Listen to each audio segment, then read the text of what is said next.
You want to show this on you? Yeah, me, of course. Hey, what's up? We have like a pretty show that we use. All right, so guys, we're at NYU. US Weekly says NYU is the most coveted university in the world. So if you're from NYU, congratulations. And if you're from working in the city, congratulations. You are the top 1% of the world. It means that, I guess in a simple fashion, you kind of get it. You know how you meet people? There's people that don't get it, and there are people that get it. It just means a couple of things. Number one, you get that if you want to be successful, you're in New York. I mean, really, you're in New York because literally there's something wrong with you, right? You could live a much more comfortable life somewhere else. You're in the city because you want to be something more than that. So, what do we get? First, you get that if you want to be successful, you got to look good, right? Me, I work out. I work out 2 times a week. I run 12 miles a week, plus some basketball in there. You know, I've been on a diet for the last 10 years. Been trying to maintain. But let me just tell you, I can lie to you here and say that I diet and I work out because I want to be healthy. That's BS. I work out because I want to be hot. And if you're honest in this room, none of you count calories or work out or go to the gym because you want to be healthy. Don't give me that. You just want to look good. I think everybody in this room gets that. So if you want to be successful, you get that you have to look good. And you're in New York, secondly, because you have this need. You get that in order to make it, you got to be smart.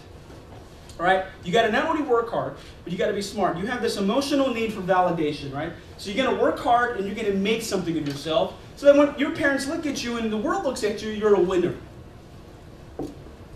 And but then again, what happens is you get both of them. So what do you get in New York? We're in New York. You get a bunch of hot people walking out in the street that are really successful and maybe really smart. But then you look at business, and we have all these problems, right? The financial crisis, all smart people, all right?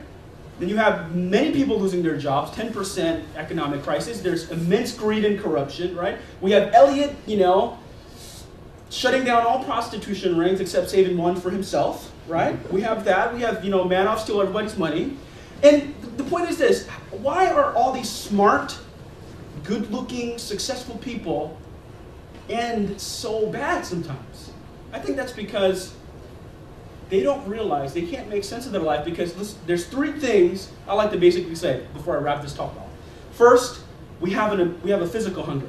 That's sex, that's food, and I put sex and food in the same category, okay? It's okay. People are like, I like that. Yeah, well, that's true. It's a need. It's a physical need. Physical need is, the physical part is, so you have hunger. So you meet that hunger by working out and trying to, attract the opposite sex. And, I tell Tail the time he's not here, but he's really concentrated his working out in his chest. And his chest is huge. And I'm like, hey, what is your obsession with working out your chest? And he goes, I just want to look good. No, you want to attract the opposite sex. Because if it comes out this way, it sends a message. So you work out for that. You have a physical need. Second, you have an emotional need, which is a validation of being accepted. But I think what people overlook, this is where faith in your career and maybe, perhaps, your purpose integrate in this hunger of faith. It's a spiritual hunger. And let me just tell you, I don't know where you guys are. I mean, you're invited here by friends, obviously. You might be working, you might be at NYU, in Manhattan. But you might be skeptical about church or faith or the gospel, or you might even sort of believe and you grew up in church. And I think how I can show you how God comes into play in the midst of all that, is simple. I used to believe, when I was, a certain age, I was very skeptical. And some of you might be very skeptical about this part of faith, right? Because I heard it all, I've been through it all. But let me put it this way. When I was when I was like in the 1st grade, or 7, 6, right? I swore to God and to all my friends that I would never, ever like a girl.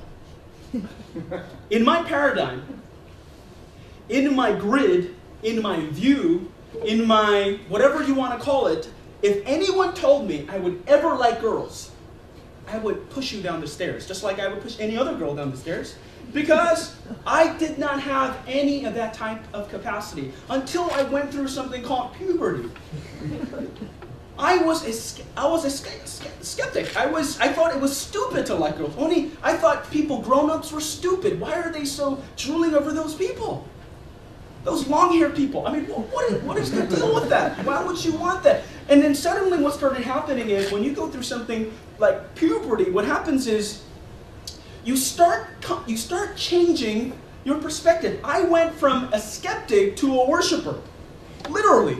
I went from hating girls, worshiping them, building altars for them, buying them stuff, eventually marrying one. And she's the boss of my life now. I owe nothing. But you see what I'm saying? So there is a point when you go through something called puberty, which everybody goes through, and change is awkward, right? But eventually I became a worshiper. And in the very similar way, just like there's every step, physically, emotionally, you go to school, you work out, is the same spiritually. It's awkward. Puberty, there's something called, I coined it myself, spiritual puberty. Some of you are in this room going through that process. And you know what? I'll be honest with you, it's awkward. When you start, do you remember when you started liking the opposite sex? Awkward. Like, remember standing, next to them, I'm sorry, this is possible in NYU, so, but you're there, and you're talking to a girl, and you're just like, that's why, Hitch says hitting is a good thing, right? You start hitting them because you don't know what to do, so it's awkward. So change is usually always awkward. And you might be there.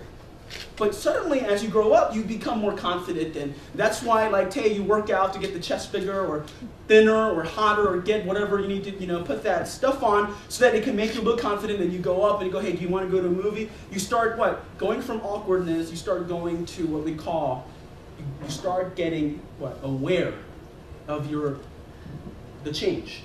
And eventually you come to a place of awakening, where you accept the fact that you don't want to be with a man. Well, in New York, that's up to debate, but you know what I mean. You come to a point where you want to be miserable, because I'm honestly tell you, I've been married for 7 years. I have a son, he's back there, yelling like crazy. If you heard him there watching the movie, listen, marriage is awfully beautiful. Love is miserable. I want to let you know, love is not superficial. Love is being miserable with that person. Miserable with it. But you know what? It's intimacy. That's why I say love is awfully beautiful. Meaning it's awful a lot of times, but you want to be with that person. You want to be with that one person. You can't live without them.